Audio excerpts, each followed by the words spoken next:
اعوذ باللہ من الشیطان الرجیم بسم اللہ الرحمن الرحیم رب اشرح لی صدری ویسر لی امری واحلل عقدۃ من لسانی یفقہوا قولی۔ جب دنیا ریزہ ریزہ ہو جائے گی، قیامت کی چھوٹی اور بڑی نشانیوں کے بارے میں علامات کبریٰ، قیامت کی بڑی نشانیاں، دجال کا خروج، دوسرا حصہ۔ دجال کا دعویٰ کیا ہوگا؟ دجال یہ دعویٰ کرے گا کہ وہ رب العالمین ہے۔ وہ لوگوں سے اپنی ذات پر ایمان لانے کا مطالبہ کرے گا۔ اس لیے نبی اکرم صلی اللہ علیہ وسلم نے فرمایا، بے شک دجال کانا ہے اور تمہارا رب کانا نہیں ہے۔ دجال کے پاس بہت سے شبہات اور ہیلے ہوں گے جن کی مدد سے وہ لوگوں کو فتنے میں مبتلا کرے گا۔ ابن سیاد کا قصہ۔ رسول اللہ صلی اللہ علیہ وسلم کے زمانے میں مدینہ میں ایک یہودی لڑکا تھا جس کا نام ابن سیاد تھا۔ وہ بھی ایک معمہ تھا۔ نبی کریم صلی اللہ علیہ وسلم کو بھی اس کے دجال ہونے کے بارے میں تردد تھا۔ اس کے اور نبی کریم صلی اللہ علیہ وسلم کے درمیان ایک واقعہ پیش آیا جس کی تفصیل کچھ اس طرح سے ہے۔ حضرت عبداللہ بن عمر رضی اللہ تعالی عنہ بیان کرتے ہیں کہ نبی کریم صلی اللہ علیہ وسلم حضرت عمر بن خطاب اور چند دیگر لوگوں کے ہمراہ ابن سیاد کی جانب روانہ ہوئے۔ انہوں نے اسے بنو مغالہ کے ایک قلعے کے پاس لڑکوں کے ساتھ کھیلتے ہوئے پایا۔ اس وقت ابن سیاد قریب البلوغ تھا، یعنی بالغ ہونے کے قریب تھا۔ اسے نبی کریم صلی اللہ علیہ وسلم کی آمد کا اس وقت پتہ چلا جب آپ صلی اللہ علیہ وسلم نے اپنے ہاتھ اس کی پشت پر مارا۔ اس کے بعد ابن سیاد اور اللہ کے رسول صلی اللہ علیہ وسلم کے درمیان اس طرح مکالمہ ہوا۔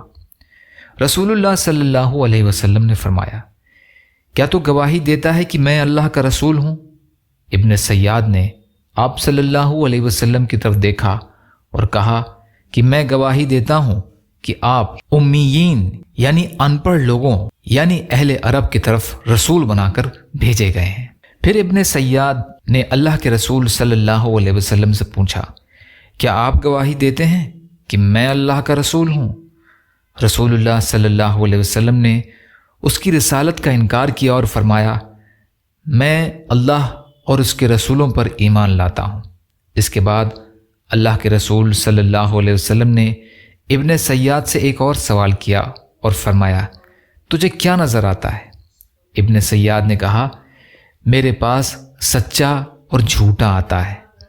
رسول اللہ صلی اللہ علیہ وسلم نے فرمایا، پھر تو معاملہ تجھ پر خلط ملط ہو گیا ہے۔ پھر آپ صلی اللہ علیہ وسلم نے فرمایا، میں نے تجھ سے پوچھنے کے لیے دل میں ایک چیز چھپا رکھی، یعنی میں نے اپنے دل میں ایک لفظ سوچ رکھا ہے، تم اسے معلوم کرنے کی کوشش کرو کہ وہ کیا ہے۔ اللہ کے رسول صلی اللہ علیہ وسلم نے اپنے دل میں دخان کا لفظ چھپا رکھا تھا۔ ابن سیاد نے دخان کہنے کی کوشش کی لیکن اسے یہ لفظ ادا کرنے کی توفیق نہیں ملی، اس لیے اس نے دخان کے بجائے دخ کہہ دیا۔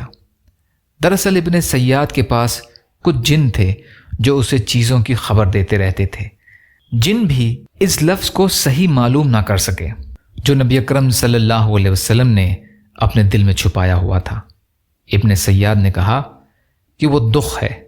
آپ صلی اللہ علیہ وسلم نے فرمایا، پھٹکار ہے تجھ پر، تو اپنی حیثیت سے آگے نہیں بڑھ سکے گا۔ اس سلسلے کا باقی حصہ انشاءاللہ کل کی ریکارڈنگ میں۔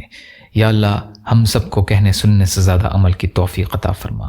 یا اللہ مظلوم فلسطینیوں کی، کشمیریوں کی، روہنگیا مسلمانوں کی اور مسلمان جہاں بھی پریشان حال ہیں، ظالموں کے ظلم کا شکار ہیں، یا اللہ آپ ان کی جیسا بہتر سمجھیں ویسے حفاظت فرمائیں۔ یا اللہ اپنے حلال میں سے دیجیے، حرام سے بچائیے، اپنے غیر سے بے نیاز کر دیجیے۔